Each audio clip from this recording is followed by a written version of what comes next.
గ్యారెంటీగా సీట్ వస్తుంది. అదే సార్. కానీ ఒక విషయం చెల్లి, తల్లిని చూడు ఒకసారి నవ్వుతూ ఉంది. అది మా సో మనం నమస్కారం సార్. మీరు పడిన కష్టం అంతా చూడండి. ఇంకా ఇద్దరు ఉన్నారు సార్ పిల్లలు, ఉండయని ఏం చుట్టే తిరుగుతా అన్నీ అయిపోయినాయి సార్. పాప కన్నా చిన్న పిల్ల, చిన్నోళ్ళు ఉన్నారు సార్ ఇద్దరు, బాబు పాప. పాప పెద్దది, కానీ పాప చుట్టూ తిరుగుతాం, మాకు ఉండడానికి ఇల్లు కూడా లేదు సార్, అన్నీ అయిపోయినాయి. పాపకి ఎప్పుడు హాస్పిటల్ చుట్టూ తిరుగుతూ ఉండాలి. నాకు కన్ను కనిపించవు సార్, బాగోలేదు, యాక్సిడెంట్ అయింది. మాకు ఉండడానికి ఇల్లు కూడా లేదు సార్, ఉండడానికి ఇల్లు అనేది కావాలి సార్. అదే సార్, అదే కోరుకుంటున్నాం సార్. వాచ్మెన్ గా ఉన్నాం సార్. వాచ్మెన్ గా చెప్పింది పాప చెప్పి గుంటూరులో, గుంటూరు పెదపలకలూరులో అపార్ట్మెంట్ వాచ్మెన్ లో ఉంటున్నాం సార్. ఆ వాచ్మెన్ అక్కడ అపార్ట్మెంట్ లో చిన్న గదిస్తారు, ఇంకా అక్కడే వండుకుంటా పని చేసుకుంటా ఉన్నాం. నాకేంటంటే పల్నాడన్నా ప్రకాశం జిల్లా అన్నా నాకు నా గుండెల్లో ఉన్న జిల్లాలు. కారణం ఏంటంటే నేను యువగలం పాదయాత్ర చేసినప్పుడు ప్రజలు పడుతున్న కష్టాలు నేరుగా నేను చూసా. మీరు చూపించే ప్రేమ అభిమానం కూడా నెక్స్ట్ లెవెల్. పల్నాడులో నాకు చెయ్యి ఎవరికైనా ఇస్తే ఆనందంలో నన్ను కొరికాడు కూడా ఆయన. సో అది ఇప్పుడు కూడా నేను మర్చిపోలేను. అందుకే ఎప్పుడైతే రిలయన్స్ వాళ్ళు మేము ప్రాజెక్ట్ చేస్తామంటే గొట్టిపాటి రవన్న మన విద్యుత్ శాఖ మార్చులు ఆయనకు ఫోన్ చేసి, అన్న ముందల ప్రకాశంలో చేద్దాం, ఎందుకంటే వలసలుగా మన వాళ్ళు వెళ్తున్నారు, పని లేదు అక్కడ అంటే, అప్పుడు మీ ఇద్దరం మాట్లాడుకుని లేదు ప్రకాశంలో కనిగిరి చేద్దాం, ఎందుకంటే కనిగిరిలో దాదాపు 35,000 మంది ప్రతి సంవత్సరం వలసలు వెళ్తారు. సో అక్కడ పెట్టాం. వలసలకు ముందర చెక్ పెట్టాలనేది ఒక బాధ్యత తీసుకున్నాం.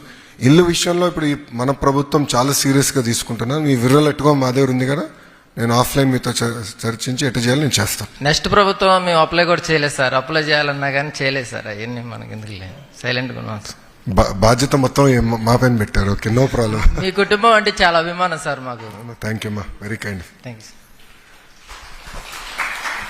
అన్నా. ఈరోజు వాస్తవంగా పిల్లలు మాడుతుంటే తల్లిదండ్రులు వాళ్ళ ముఖంలో చూసిన నవ్వు నిజంగానే ఒక మాటలో చెప్పాలంటే మీరు అందరు గర్వంగా ఉన్నారు.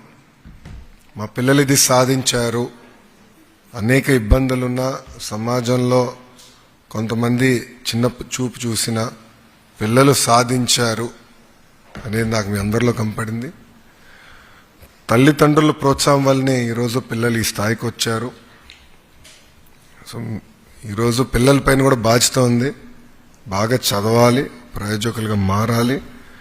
రాష్ట్ర ప్రభుత్వం మీకు అండగా నిలబడుతుంది. మాకు ఆల్రెడీ మీ వివరాలు ఉన్నాయి, మీ ఆస్పిరేషన్స్ కూడా ఏముందో ఆల్రెడీ మేడం గారు తీసుకుంటాం జరిగింది ఫామ్లో, నాకు కూడా చూపించారు. మీ కెరియర్ కౌన్సిలింగ్ చేస్తాం, నర్చర్ చేస్తాం. మేము కూడా ఒక ఆలోచనలో ఉన్నాం, 8th క్లాస్ నుంచే కెరియర్ గైడెన్స్ ఇద్దామని. అంటే అసలు ఏం చేయొచ్చు, మన ఇంట్రెస్ట్ ఏంటి, ఇది సాధించాలంటే మార్గాలేంటి, అది 8th క్లాస్ నుంచే కెరియర్ గైడెన్స్ ఇస్తే బాగుంటుంది అనేది ఒక డిస్కషన్ జరిగింది. ఎస్పీడీ సార్ గారు ఆల్రెడీ అది పైలట్ ప్రాజెక్ట్ చేశారు. వాళ్ళని ఈరోజు కలుస్తాం. 210 స్కూల్స్లో చేశారు. వాళ్ళు ఈరోజు నన్ను కలిశారు. Was very inspired. సో చాలా సీరియస్గా వర్క్ చేయాల్సిన అవసరం ఉంది. ఈరోజు ఒక మాట చెప్పాలంటే మీ దగ్గర నుంచి మేము చాలా నేర్చుకున్నాం. అధికారులు కానీ, మంత్రి కానీ, నేను కానీ మిమ్మల్ని కలిసిన తర్వాత ఇంకేం చేస్తే బాగుంటుంది, ఎలా చేస్తే బాగుంటుంది చాలా నేర్చుకున్నాం. ఒకటి, మేము చేసింది ఫలించింది అనేది క్లియర్గా తెలిసింది, మీ రిజల్ట్స్ తెలిసినాయి. కొంతమందికి ఇంక్రిమెంటల్ ఇంప్రూవ్మెంట్ వచ్చింది, కొంతమంది కంప్లీట్ చేంజ్ వచ్చింది. అంటే ఇచ్చే మెటీరియల్ బట్టి, ఇచ్చే ప్రోగ్రామ్ బట్టి, ఓరియంటేషన్ బట్టి. సో డైరెక్షన్ కరెక్ట్ అని అర్థమైంది. కొన్ని ఫైన్ ట్యూన్ చేసుకుంటే ఇంకా రాబోయే బ్యాచెస్, మీ తర్వాత వచ్చే బ్యాచెస్ చాలా మెరుగుపెడతాయని మేము అనుకుంటున్నాం. వాళ్ళకి ఒక అవకాశం వస్తుందని అనుకుంటున్నాం. దానికి మీ అందరికీ నా హృదయపూర్వక ధన్యవాదాలు తెలుపుకుంటూ, ఈరోజు మీ సక్సెస్ ప్రభుత్వంతో పాల్పంచుకుంటాం, మీ అందరం కూర్చుని ఉంటాం అనేది నిజంగానే చాలా చాలా ఆనందంగా ఉంది. ముందు ముందు మీరు ప్రయోజకులుగా మారాలి. మీ career you should dream big, aim high. కానీ ఎక్కడి నుంచి మొదలైందో మర్చిపోకూడదు, ప్రభుత్వం ఏం చేసిందో మర్చిపోకూడదు. రాజకీయ పార్టీలు అధికారంలో ఉంటే శాశ్వతం కాదు, కానీ ప్రభుత్వం అనేది శాశ్వతం. ప్రభుత్వం తీసుకున్న నిర్ణయాలు శాశ్వతం. ఈరోజు నిమ్మకూరు స్కూల్ గురించి మాట్లాడడం, మెటీరియల్ గురించి మాట్లాడడం, మిడ్ డే మీల్స్ గురించి మాట్లాడడం. సో ప్రభుత్వాలు తీసుకున్న నిర్ణయాలు అనేది శాశ్వతం. అది సక్రమంగా నడిపించాలి, ముందలు తీసుకెళ్లాలని మాకు అర్థమైంది. చాలా సీరియస్గా తీసుకోవాల్సిన అవసరం ఉందని మాకు అర్థమైందని మీ అందరూ తెలుపుకుంటూ నాకు ఈ అవకాశం ఇచ్చిన మీకు మీ తల్లిదండ్రులకి నా హృదయపూర్వక ధన్యవాదాలు తెలుపుకుంటూ మీ దగ్గర నుంచి సెలవు తీసుకుంటున్నా. అందరికీ నమస్కారం. జై హింద్. ఇప్పుడు ఎట్లా చేద్దాం ఫెలిసిటేషన్? ఒక్కొక్కరిని పిలిచి తల్లిదండ్రులు రమ్మంటారా? ఓకే, ఓకేనమ్మా, చెప్పమ్మా.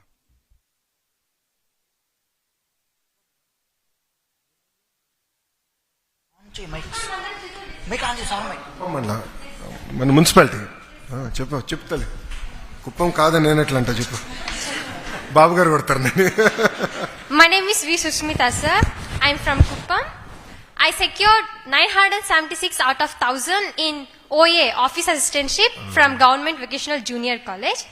Sir, today my question is, I need to ask you, so India's toughest exam is Union Public Service Commission, UPSC, and the National Eligibility Cum Entrance Test, NEET. So UPSC is for civil servants like IAS, IPS, IRS, IFS, and NEET is for doctors.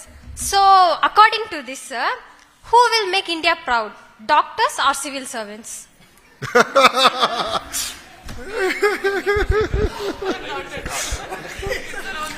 Okay, Vijay sir wife is a doctor. So మీరు ఇంటికి వెళ్ళి అడగాలి, అది divorce వచ్చేస్తుందేమో ఈ దెబ్బకి. No, very good question. No అమ్మా, there is nothing.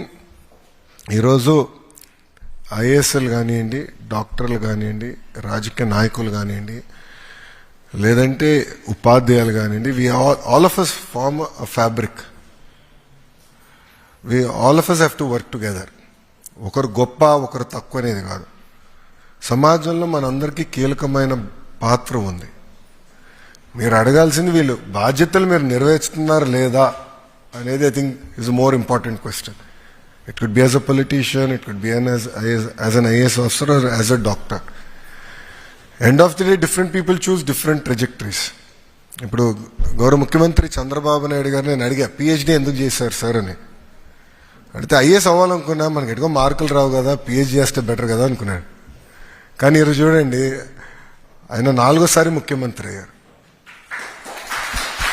So he took a different trajectory.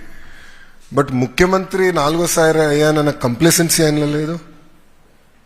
ఇప్పుడు 75 సంవత్సరాల వయసు ఆయనకి. ఇంకొక 5 రోజుల్లో 75 సంవత్సరాలు.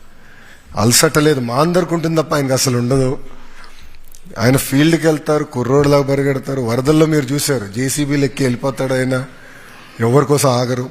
అంటే అన్నీ ఎందుకు చెప్తున్నానంటేమో, different people choose different trajectories, but all of us should choose to be number 1 in our field. ఇప్పుడు నేను రాజకీయ నాయకుడే, నా లక్ష్యం ఏంటి, నేను ఏ బాధ్యత ఇచ్చినా నంబర్ 1 చేయాలి. ఇప్పుడు తెలుగుదేశం పార్టీలో సభ్యత్వం నాది బాధ్యత.